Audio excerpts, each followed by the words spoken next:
Bismillahirrahmanirrahim. Assalamualaikum warahmatullahi wabarakatuh. Salam sejahtera untuk kita semua. Om Swastiastu, Namo Buddhaya, salam kebajikan.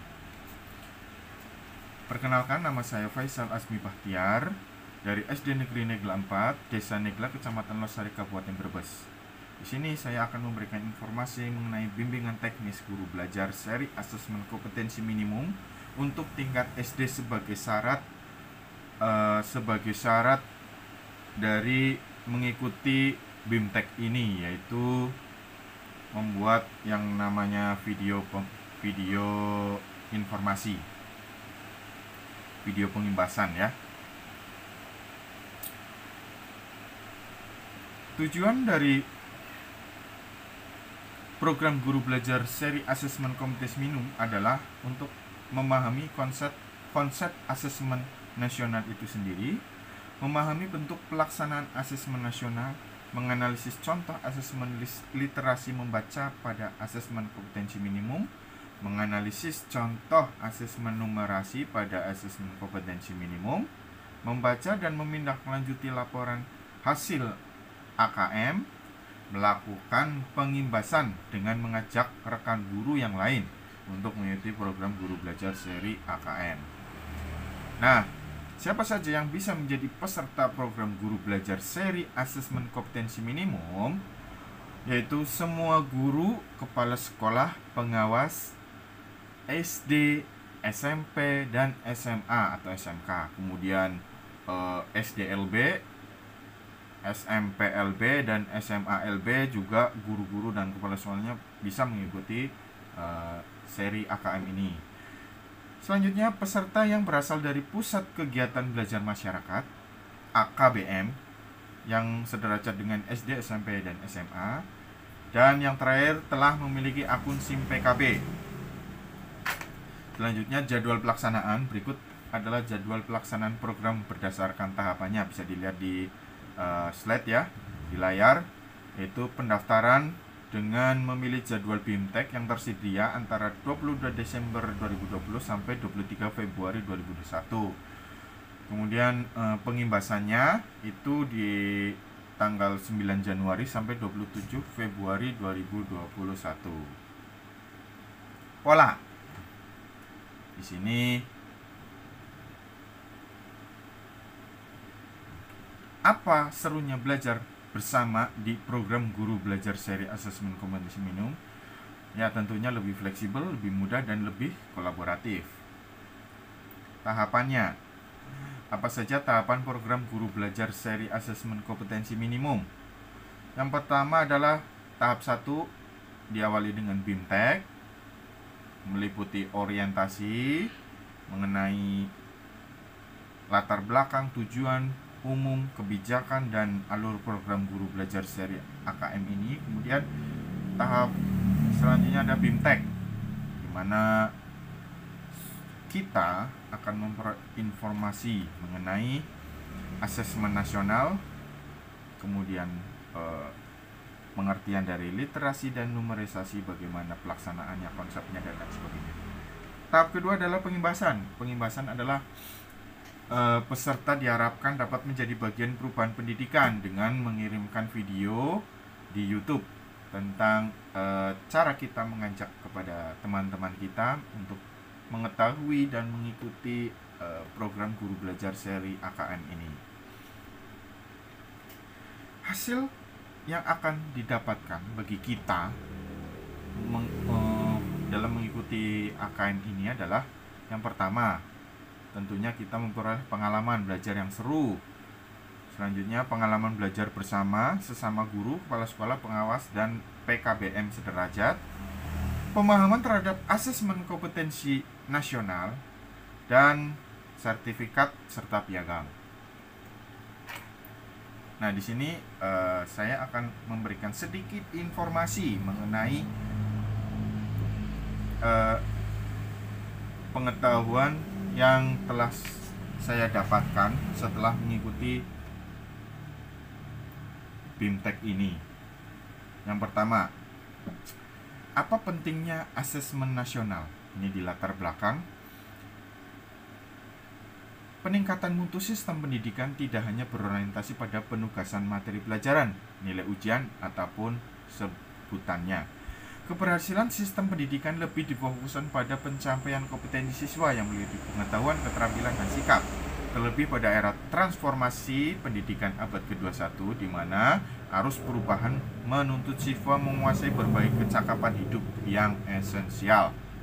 Nah, selain itu, profil belajar Pancasila juga menjadi rujukan pencapaian karakter bagi seluruh siswa di Indonesia. Karakter pelajar Pancasila yang ingin dicapai oleh siswa yaitu pertama beriman, bertakwa kepada Tuhan Yang Maha Esa, mandiri, bernalar kritis, berkebinekaan global, bergotong royong, dan kreatif.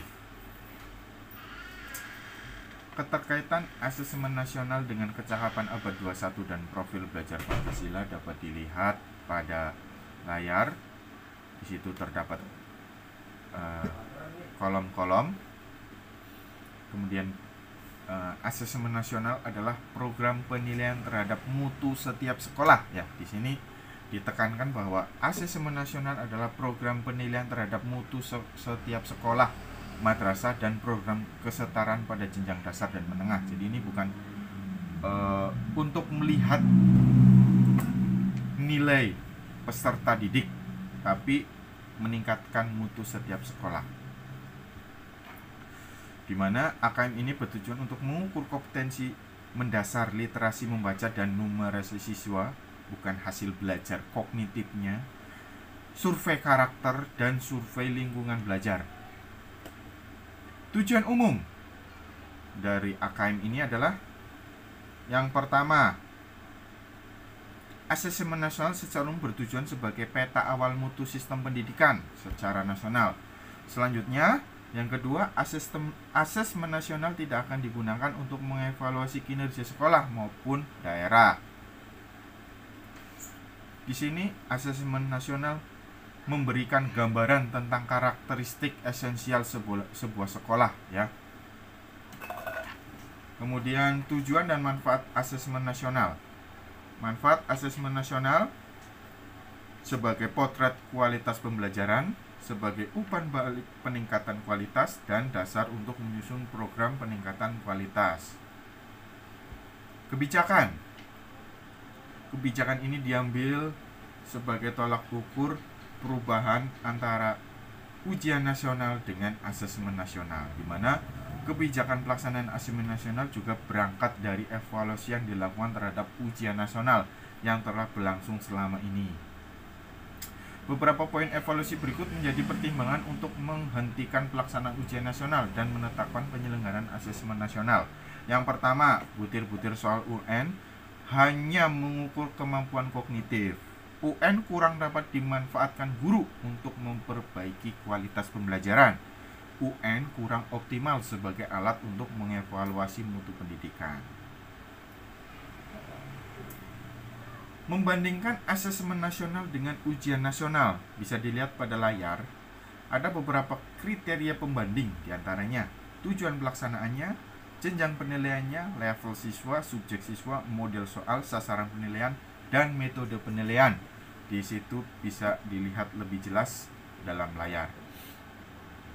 Petunjuk dan teknis pelaksanaan asesmen nasional juga bisa dilihat. Asesmen nasional bisa dilakukan dalam 3 tahap. Pertama, asesmen kompetensi minimal, survei karakter, dan survei lingkungan belajar. Asesmen kompetensi minimal itu dilakukan untuk dapat dilakukan dengan tapi mencakup 2 materi, yaitu asesmen literasi membaca dan asesmen numerasi. Untuk asesmen literasi membaca, yang pertama adalah memahami, menggunakan, mengevaluasi, dan merefleksi. Sedangkan asesmen numerasi, yang pertama adalah memahami, yang kedua mengaplikasikan, dan yang ketiga adalah bernalar. Petunjuk dan teknis pelaksanaan asesmen nasional tentunya menggunakan basis komputer dan bersifat adaptif, di mana pertanyaan yang disajikan bergantung kepada kemampuan siswa. Nanti di situ akan dibahas bahwa soal disesuaikan dengan level umur siswa. Petunjuk dan teknis pelaksanaan asesmen nasional peserta AKM yaitu seluruh satuan pendidikan, tidak semua murid namun dipilih sampelnya ya.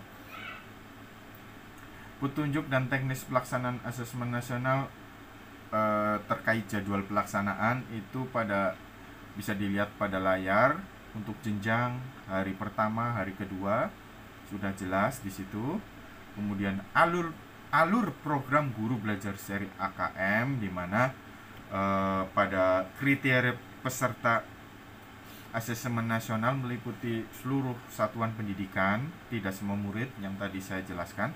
Pemilihan sampel secara acak, yaitu diambil kelas tengah, kelas 5, 8, 11. Setiap peserta mengerjakan tes literasi membaca, tes literasi numerasi, survei karakter, dan survei lingkungan belajar. Merumuskan butir soal asesmen nasional. Di sini ada 5 bentuk soal yang akan diteskan kepada peserta didik, meliputi pilihan ganda kompleks, menjodohkan, isian singkat, dan uraian. Itu digambarkan pada layar di samping. Kemudian konsep literasi membaca. Nah, di sini kita akan membahas tentang konsep literasi membaca.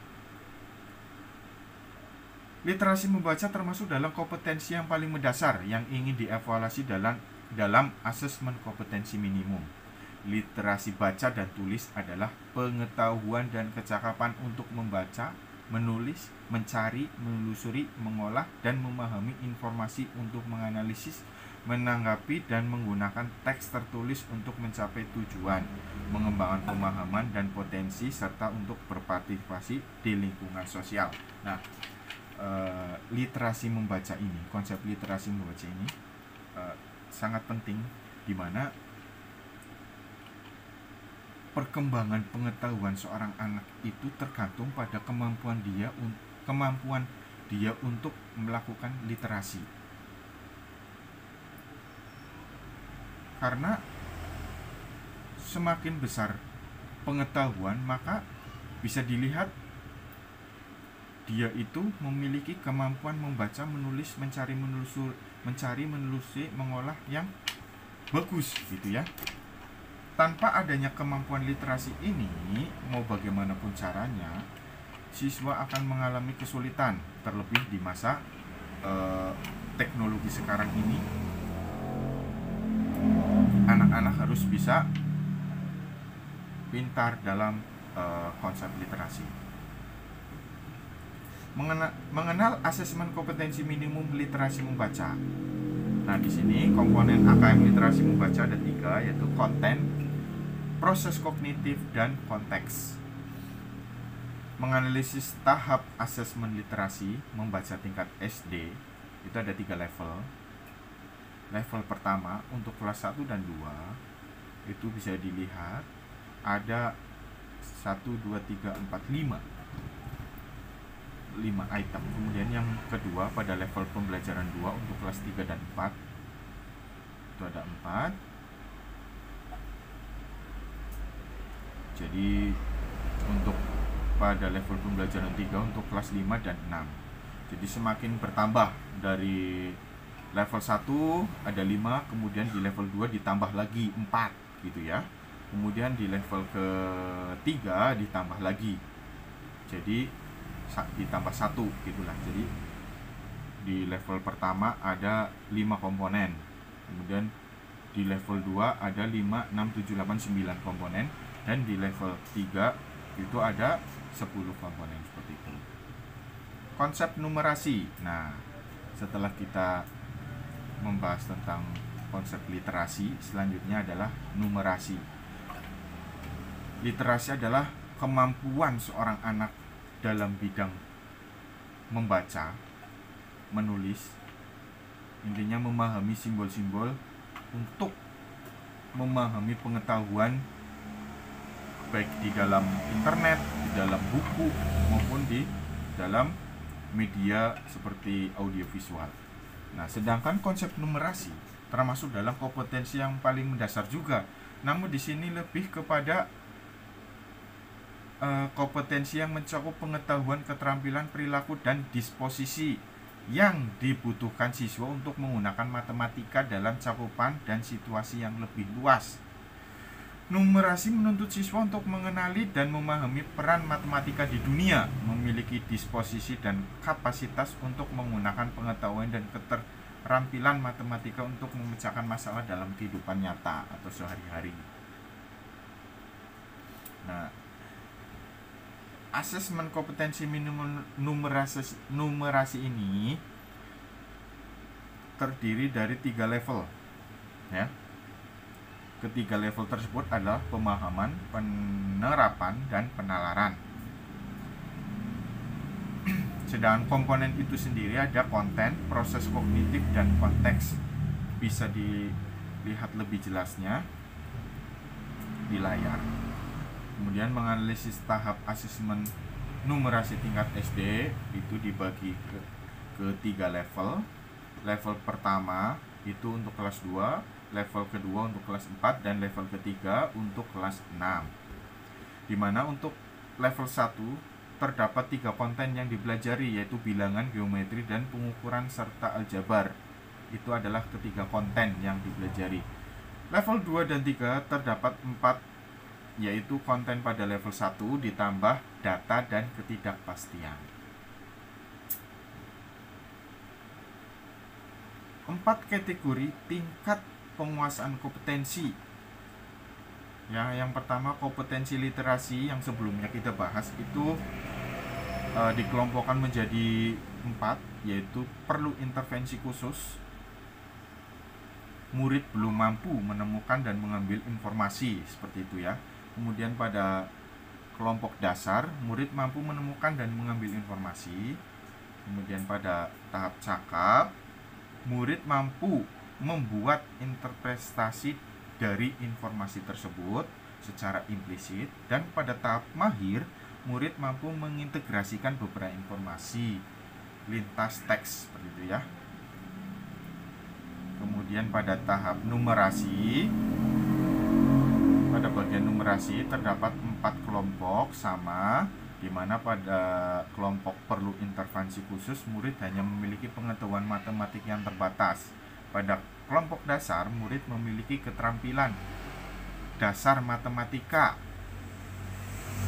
seperti penjumlahan, pengurangan, seperti itu ya.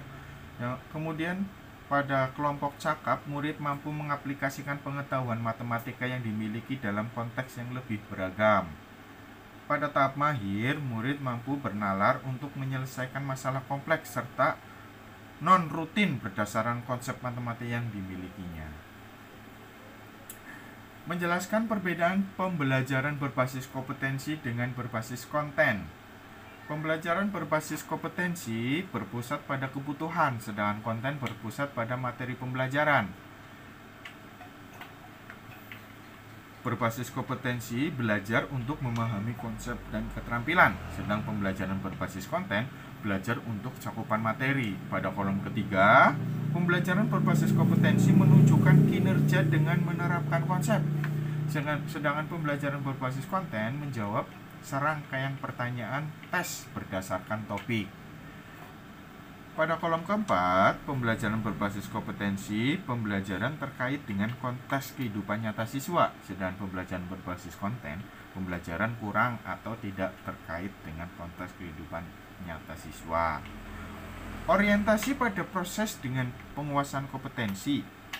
Orientasi pada proses dan penguasaan kompetensi, sedangkan pada berbasis konten, orientasi hanya pada nilai akhir. Analisis kategori penguasaan kompetensi untuk tindak lanjut pembelajaran. Pertama, perlu intervensi khusus. Di situ ada beberapa penjelasannya, bisa kalian lihat. Pada kelompok dasar juga ada penjelasannya, bagaimana siswanya, seperti itu ya. Pada kelompok 3, itu pada kelompok cakap itu juga ada penjelasannya masing-masing, bisa dilihat di layar. Dan terakhir pada tahap kelompok mahir juga ada penjelasannya. Nah, di sini Rekomendasi strategi pembelajaran berdasarkan hasil laporan asesmen kompetensi minimum. Nah, di sini murid di tingkat perlu intervensi khusus belum mampu memahami isi bacaan. Murid hanya mampu membuat interpretasi sederhana. Misalnya siswa belum bisa memahami teks bacaan, maksudnya apa, tujuannya apa, teks itu belum paham. Nah, di sini guru tidak cukup bertumpu pada materi bacaan tersebut. Murid perlu diberi bahan belajar lain secara audio, visual, atau pendampingan khusus. Yang kedua, murid di tingkat dasar telah mampu mengambil informasi dari teks, namun tidak memahami secara utuh isi topik. Murid dapat diberi sumber belajar pendamping dalam bentuk catatan singkat atau simpulan untuk memahami secara utuh. Yang ketiga, pada tahap cakap, ya, siswa mampu memahami dengan baik isi teks mengenai topik tersebut, namun belum mampu merefleksi. Murid dapat diberi penjelasan identifikasi kondisi lingkungan murid, mengaitkan dengan fungsi dan manfaat topik yang dibahas. Terakhir, murid di tingkat mahir mampu memahami isi bacaan dan merefleksi kegunaan topik materi dari teks yang diberikan oleh guru. Guru dapat melakukan pembelajaran berupa penyusunan program strategi pemanfaatan topik materi. Nah, terakhir kita belajar mengenai segitiga belajar, kurikulum, asesmen, dan pembelajaran. Ketiga aspek ini saling berhubungan satu sama lain, ya. Peran pertama dan utama asesmen harus dilihat sebagai bagian dari proses pembelajaran yang utuh. Segitiga belajar membantu melihat asesmen, kurikulum, dan pembelajaran sebagai aspek yang tidak berdiri sendiri, alias berkesinambungan. Di dalam segitiga belajar ini, pembelajaran, asesmen, kurikulum ini mempengaruhi kompetensi kepemimpinan sekolah dan kompetensi guru. Dan itu semua akan memberikan pengalaman belajar murid seperti itu, ya. Jadi, asesmen tidak bisa berdiri sendiri, kurikulum tidak bisa berdiri sendiri, pembelajaran juga tidak bisa berdiri sendiri.